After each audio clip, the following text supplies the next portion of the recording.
Nesse período de pandemia, nós temos meditado no livro de Daniel. O livro de Daniel é um livro importante para esse momento, porque ele fala do período do exílio, não é? Enquanto as pessoas estavam, né, as pessoas do povo de Deus estavam exiladas, estavam distantes de Jerusalém, distantes do templo, e estavam vivendo na Babilônia. Então, há uma certa semelhança com o que nós vivemos agora, não é? Não no sentido apenas de que nós estamos afastados do nosso local de culto, como eles também estavam do local de culto deles, mas também no sentido de que nós vivemos numa realidade de exílio, porque nós vivemos sob a tantos outros poderes, né? Nessa Babilônia que nós vivemos, e o reino de Deus, que já se manifesta e do qual nós já experimentamos, se manifestará de maneira plena num dia. Então nós estamos nesse aguardo de estarmos no tabernáculo de Deus com os homens, não é como fala lá em Apocalipse, de estarmos na presença de Deus, de estarmos na Jerusalém, na nova Jerusalém. Então a expectativa do povo exilado é um pouco a nossa expectativa também. Meditar no livro de Daniel é meditar na nossa vida também, né, em qualquer momento, mas especialmente neste momento de pandemia e de afastamento que nós estamos vivendo. Então hoje nós vamos meditar no capítulo 2 de Daniel. É um capítulo bem longo, não vou lê-lo inteiro, mas eu quero convidar os irmãos a fazer isso depois. Leia o capítulo todo para perceber alguns detalhes que nós não vamos abordar aqui e estudar mesmo, né? Se aprofundar mais no que a palavra de Deus está nos falando. Então nesse momento nós vamos ler do versículo 1 até o versículo 11. E depois nós vamos ler mais alguns versículos à frente. Diz assim a palavra de Deus: No segundo ano de seu reinado, Nabucodonosor teve sonhos. Sua mente ficou tão perturbada que ele não conseguia dormir.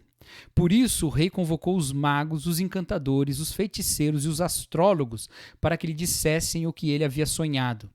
Quando eles vieram e se apresentaram ao rei, ele lhes disse: Tive um sonho que me perturba e quero saber o que ele significa. Então os astrólogos responderam em aramaico ao rei: Ó rei, vive para sempre. Conta o sonho aos teus servos e nós o interpretaremos. O rei respondeu aos astrólogos: Essa é a minha decisão. Se vocês não me disserem qual foi o meu sonho e não interpretarem, farei que vocês sejam cortados em pedaços e que as suas casas se tornem montes de entulho. Mas se me revelarem o sonho e o interpretarem, eu lhes darei presentes e recompensas e grandes honrarias. Por isso, revelem-me o sonho e a sua interpretação. Mas eles tornaram a dizer: Conte o rei o sonho a seus servos e nós o interpretaremos. Então o rei respondeu: Já descobri que vocês estão tentando ganhar tempo, pois não sabem da minha decisão. Se não me contarem o sonho, todos vocês receberão a mesma sentença, pois vocês combinaram enganar-me com mentiras, esperando que a situação mudasse. Contem-me o sonho e saberei que vocês são capazes de interpretá-lo para mim.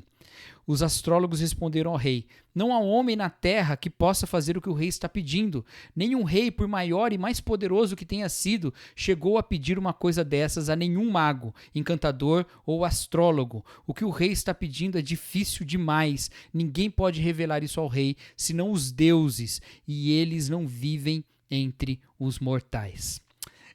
Muito bem, olha só o que está acontecendo nessa história aqui. O rei Nabucodonosor teve um sonho e ele acredita que esse sonho tem um significado. Então ele chama os seus sábios, os seus magos, os seus conselheiros, os encantadores, os astrólogos, chama esse povo todo e pede para que eles interpretem o sonho. Mas, para não correr o risco deles darem uma interpretação qualquer, ele faz uma exigência, que eles digam qual é o sonho. Eles têm que falar qual é o sonho para o rei Nabucodonosor. Nabucodonosor não ia contar para eles qual era o sonho. A ideia parece um pouco maluca, mas na verdade era uma boa ferramenta para ele desafiar os magos a falarem verdade, né? Que eles estavam de fato sabendo o que o sonho queria dizer, ao invés de ficar inventando significados para Nabucodonosor. E a resposta que os magos dão a Nabucodonosor nesse momento é muito interessante, e dela nós podemos tirar algumas coisas muito importantes para o nosso entendimento do livro de Daniel. Veja, eles vão falar para o rei: olha, ninguém faz isso, nenhum rei nunca pediu isso para ninguém, nenhum mago pode fazer isso.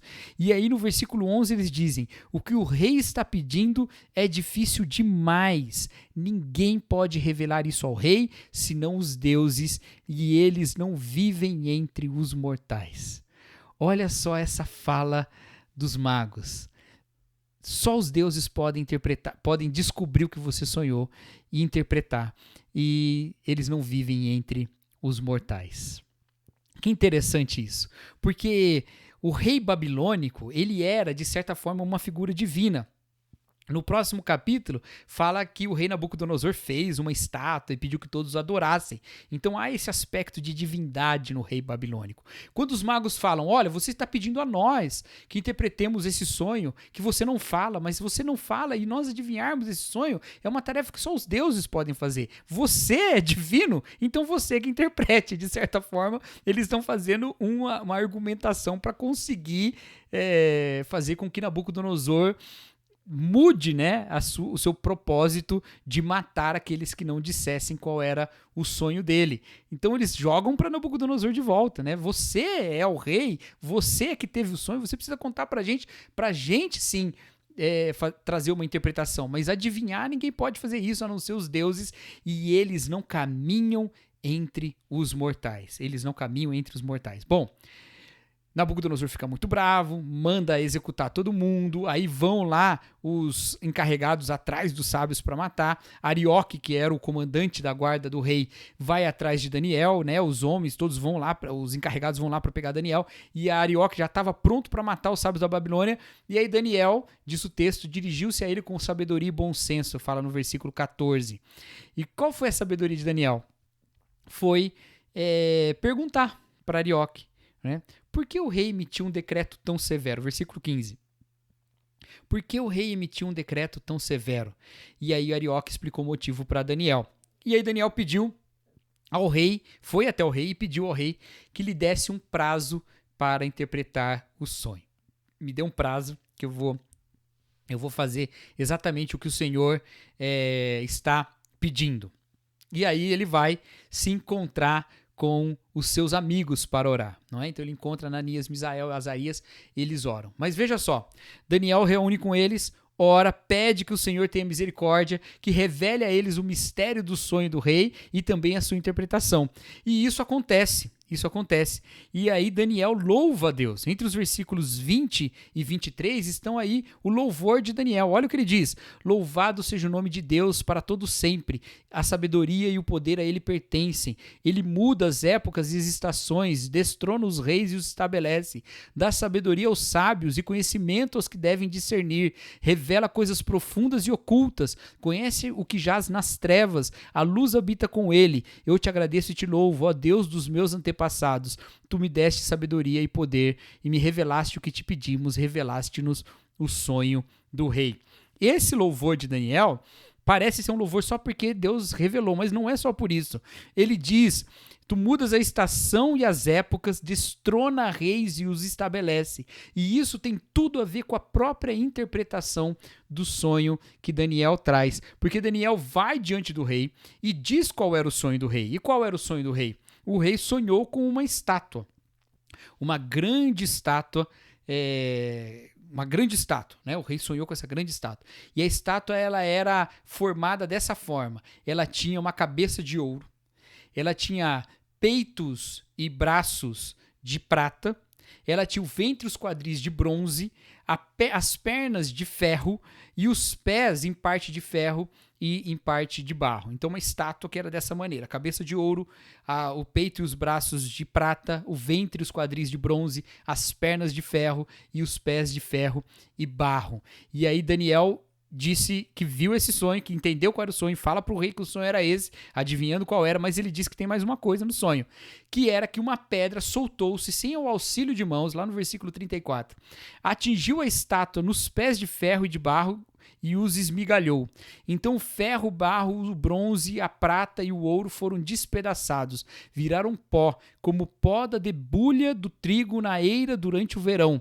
O vento os levou sem deixar vestígio, mas a pedra que atingiu a estátua tornou-se uma montanha e encheu a terra toda. Essa era a visão que o rei teve, esse foi o sonho que o rei teve. E Daniel teve o sonho, recebeu, teve a visão do sonho e teve a interpretação. E com isso ele louva a Deus. Por que Daniel louva a Deus? Porque essa interpretação desse sonho era um alívio para Daniel, era um alívio também para o povo de Deus, porque lembrava da esperança do reino de Deus. Lembrava a esperança do reino de Deus. E com isso Daniel eleva um louvor a Deus e louva depois de saber qual é o sonho. Por quê? Porque Daniel diz para Nabucodonosor que esse sonho era sobre o futuro. E ele falava sobre os impérios que viriam. E primeiro era o império de ouro, que era do próprio Nabucodonosor. Depois o império inferior a ele, que era o de prata. Depois um ainda inferior, o de bronze. E depois um muito forte, que destrói tudo, como o ferro, mas ainda inferior. E este, por causa de alianças políticas, por isso o ferro e o barro, seria destruído. No tempo desses reis, acontecerá algo que todo esse poder humano será destruído. Eu sei que muitos dos irmãos já viram várias interpretações sobre qual império é cada um, e alguns até projetando qual seria a realidade, então, do momento em que Deus se manifestaria, não é, na nossa... o final dos tempos, né, aconteceria com esse reino que ele fala, e esse reino que é essa pedra, não é, da qual ele fala. E eu sei que muitos já interpretaram isso, mas eu não quero caminhar por esse caminho hoje. Isso é uma coisa muito importante que nós poderíamos até fazer um estudo, mas não quero caminhar por aí hoje. Eu quero que nós pensemos nessa figura, no que isso significou para Daniel. Porque Daniel estava distante na Babilônia, longe da casa de Deus, longe do templo, longe de Jerusalém. E lá Deus se manifesta. Lembra lá do que os magos falaram para o rei? Os magos falaram assim: olha, o que tu estás pedindo, nenhum homem pode fazer, só os deuses podem fazer, e ele não vive entre os mortais. Mas o judeu acreditava que Deus habitava no meio deles. O judeu acreditava, sim, que Deus morava no meio do povo. Desde a época do deserto, quando eles moravam em cabanas, eles tinham o tabernáculo, uma cabana para Deus. Quando o hebreu no deserto acordava e saía da sua cabana, e ele olhava e via o tabernáculo, ele falava: ali está a casa de Deus, onde a minha casa também está. Tanto que o acampamento no deserto era feito ao redor do tabernáculo. Tinha um tabernáculo no meio e o acampamento ao redor, porque Deus habita no meio do povo. Deus está lá no meio do povo. Quando se constrói o templo, quando Davi tem essa vontade de construir o templo e resolve construir o templo, Davi diz: olha, como é que eu posso habitar num palácio e a arca de Deus habitar lá numa cabana, numa barraca? Vamos fazer um palácio para Deus, vamos fazer uma casa para Deus. Então havia essa ideia da presença de Deus no templo. Mas nesse momento, Daniel não está perto do templo. E quando os magos dizem: os deuses não caminham entre os mortais, e com isso até desafiando Nabucodonosor, os deuses não caminham entre os mortais, talvez o hebreu pudesse falar isso também. Olha, Deus costumava morar no nosso meio, mas nós estamos longe da casa dele. A casa dele foi destruída por vocês. Então ele habitava entre os mortais, mas ele não habita mais.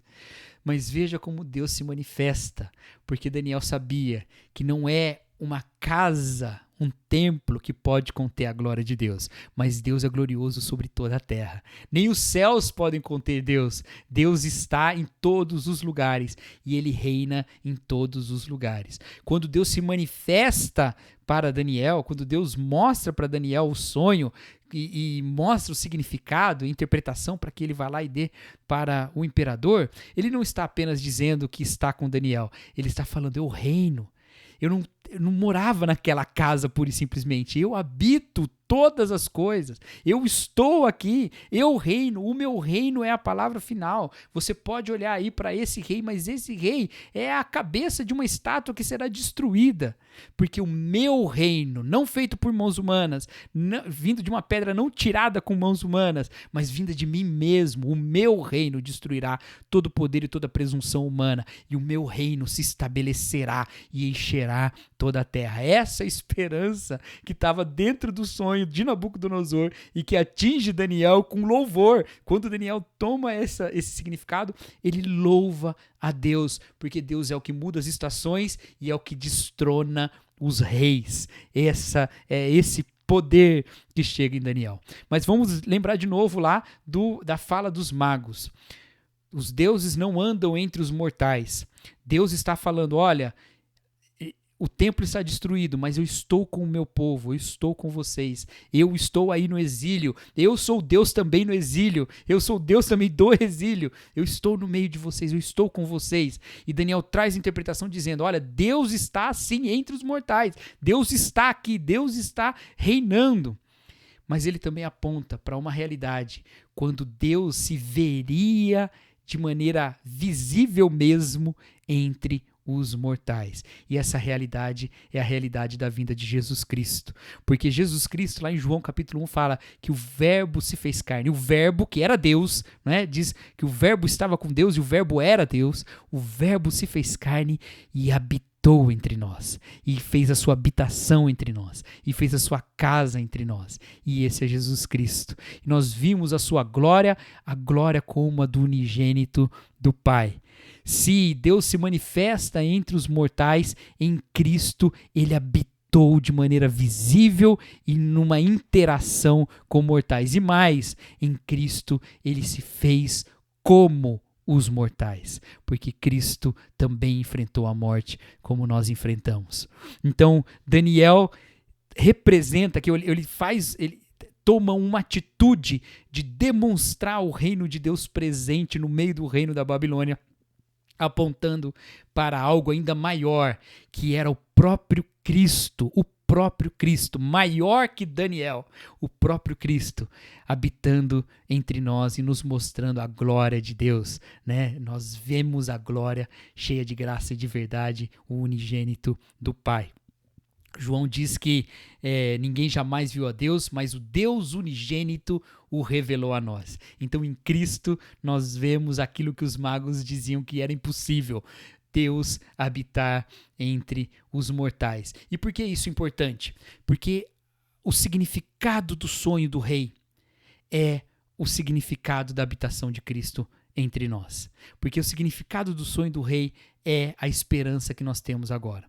O significado era, olha, há impérios humanos, há muitos impérios humanos, e um virá depois do outro, mas virá um reino eterno, que nunca terá fim, e esse reino destruirá toda a presunção humana, esse reino destruirá todo tipo de poder humano, e ele manifestará o reino e o poder do próprio Deus. A casa de Deus é destruída, a cidade santa está destruída, mas Deus não está derrotado, Deus não está morto, Deus reina e o seu reino vem para destruir também toda a pretensão humana de se elevar ao ponto de ser Deus.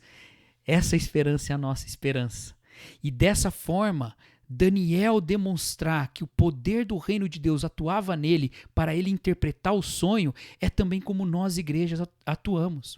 Nós, igreja, não somos o reino de Deus, mas nós, igreja, demonstramos que Deus anda entre os mortais, porque nós somos o templo do Espírito, porque nós somos, como igreja, a casa de Deus. Então nós anunciamos esse reino que vem, nós caminhamos mostrando que o reino vem, nós caminhamos nos submetendo ao reino de Deus e não nos submetendo aos reinos do mundo que serão destruídos.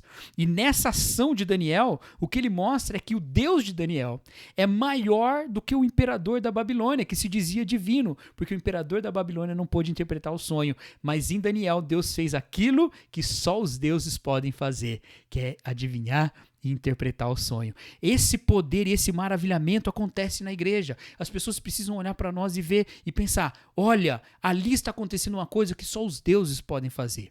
Mas o que é que só os deuses podem fazer? E aí eu não estou falando só de questões mágicas, eu não estou falando de questões de adivinhação, não. Nós somos chamados para fazer o que só Deus pode fazer entre os mortais. E o que Deus fez entre os mortais? Amou até a morte. Porque Jesus Cristo é o Deus entre os mortais. E Jesus Cristo amou até a morte. E nós, como igreja de Deus, anunciamos o reino de justiça e amor de Deus, amando até a morte. O apóstolo Paulo, lá em Colossenses, diz que o reino de Deus é o reino do Filho do seu amor, no qual nós temos o perdão dos pecados. A característica do reino de Deus é ser um reino de pessoas perdoadas. Então nós agimos com perdão, nós agimos com justiça, nós manifestamos todo o bem do reino de Deus, tudo aquilo que a gente aguarda da justiça de Deus manifestada na terra, manifestada em nós, tudo aquilo que a gente aguarda do céu, a gente demonstra agora. No céu não vai ter doença, essa nossa realidade tem doença. Então o que nós fazemos a respeito da doença? Nós amamos os doentes, nós visitamos os doentes, nós cuidamos dos doentes. No reino dos céus não vai ter fome, mas nessa nossa realidade tem fome. Como a gente anuncia que não tem fome no reino dos céus? Dando alimento aos famintos. No reino do céu haverá justiça. Como é que a gente faz para mostrar a justiça do reino de Deus nesse mundo injusto? Vivendo de maneira justa. No reino do céu terá amor, como nós demonstramos o reino do céu nos dias de hoje, amando, amando e amando, sempre, sempre, sempre. N.T. Wright, um dos maiores estudiosos do Novo Testamento do nosso tempo, diz que o amor é o alimento do reino de Deus e nós precisamos adquirir o paladar por ele nessa vida. A gente precisa desenvolver esse nosso paladar pelo amor, amando para o dia em que o reino de Deus se manifestará com plenitude. Esse reino de justiça, de igualdade, de fidelidade, esse reino de amor. Então nós precisamos agir pelo mesmo amor. Nós precisamos andar como Daniel, sinalizando a realidade desse reino, que é um reino eterno. E o texto diz que o sonho do rei falava de uma montanha, não é, de uma pedra que quebrava a estátua e ela crescia, crescia, crescia até tomar toda a terra e ela representava o reino de Deus. É isso que vai acontecer. Lá em Efésios capítulo 1, a palavra de Deus diz que para que o Filho fosse cabeça sobre todas as coisas, ele o deu à igreja, que é a plenitude, que é o seu corpo, a plenitude daquele que enche tudo em todas as coisas. A igreja é a plenitude do que torna todas as coisas plenas. A igreja é o enchimento daquilo que enche todas as coisas. Significa que Deus vem em Jesus, dado à igreja, a cabeça da igreja, nós somos corpo dele, e ele nos enche, e a partir de nos encher, ele enche o mundo. Essa é a pedrinha, aquela pedrinha que vai tomando todo mundo a partir da igreja. Nós não estamos falando só de um reino dos céus, nós estamos falando de um reino de Deus que começa em nós. Começa em nós, com essa pedrinha, destruindo as pretensões humanas, mas crescendo, crescendo, crescendo, crescendo, crescendo, e enchendo toda a terra, à medida que nós proclamamos esse reino e mais pessoas se submetem ao reino de Deus, ao reino do amor de Deus. É isso, meus queridos. Que Deus nos abençoe e que sejamos fiéis ao reino de Jesus Cristo.